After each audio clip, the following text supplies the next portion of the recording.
Reza Pahlavi, welcome. Thank you for speaking to Reuters today.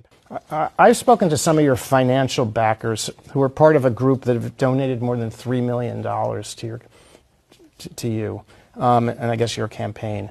And they say they've grown disillusioned with you for the following reasons. That you didn't immediately strongly criticize President Trump's social media posts that, quote, we are blasting Iran into oblivion, or as they say, back to the Stone Ages. I know you later did in answer to journalists' questions, but you didn't, immediately post something about it. That you haven't forcefully condemned some of the more radical supporters' violence against and the harassment of other Iranian dissidents. And they believe that you haven't tried hard enough to unify Iran's deeply divided opposition. They also say that they've raised these with you not face to face, in private calls with you. But to their frustration, you haven't taken their advice. So what is your response to that? Well, let me first start with I guess you would call them benefactors.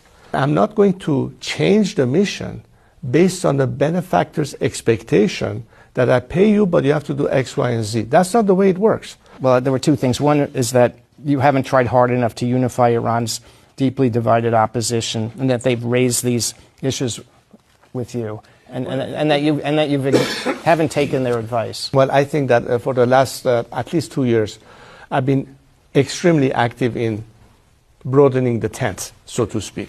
In fact, I don't think I haven't had such a broad array of diverse representative of the Iranian opposition gathered under one roof, from all walks of life, ideologies.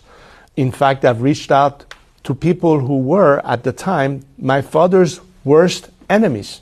Today, they are fully on board working with me. I'm talking about former Marxists, people who used to be member of the Tudeh party, the Fedayan Khalq organization, former MEK members. I don't know how far more can you stretch the tent, including those people, to prove that, in fact, there is much more unity than ever, certainly inside Iran. There's never going to be a perfect coalition.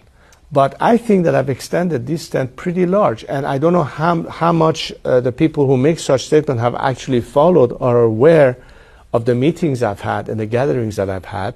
But I can assure you this has been my efforts all the time. So in the space of a few months earlier this year, self-identified supporters of yours beat up a Kurdish reporter in London, hospitalizing him, and intimidated restaurant owners in London and Vienna, demanding they display Iran's pre-revolution lion and sun flag. At a meeting of the Iran Freedom Conference in London, some attendees were advised to leave via the basement because of fears of violence. When one attendee left on foot, anyway, he was spat upon. There were other incidents at CPAC in Texas in March, where one opposition activist was told by one of your supporters they would run her over in a truck if she didn't chant Javed Shah. Police in The Hague are investigating claims your supporters have harassed and threatened dissidents there. We want to show you just a quick, this is very quick, but the Kurdish journalist who was hospitalized. We're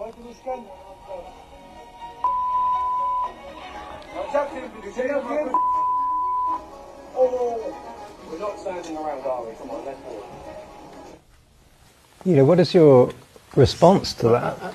I believe in pluralism. I believe in tolerance. I believe in civility, in debate, in argument, in comportment, respect, and no hostility of any kind or no brutality of any kind. That goes for everyone. Anybody who claims to be my supporter has to understand that these are the guidelines. And anyone who would violate these guidelines, I don't consider a supporter, and I'll be the first to condemn that behavior. And if their behavior is criminal, that they will face the full penalty of the law in any country in which such violation has occurred. Let me be very clear about that.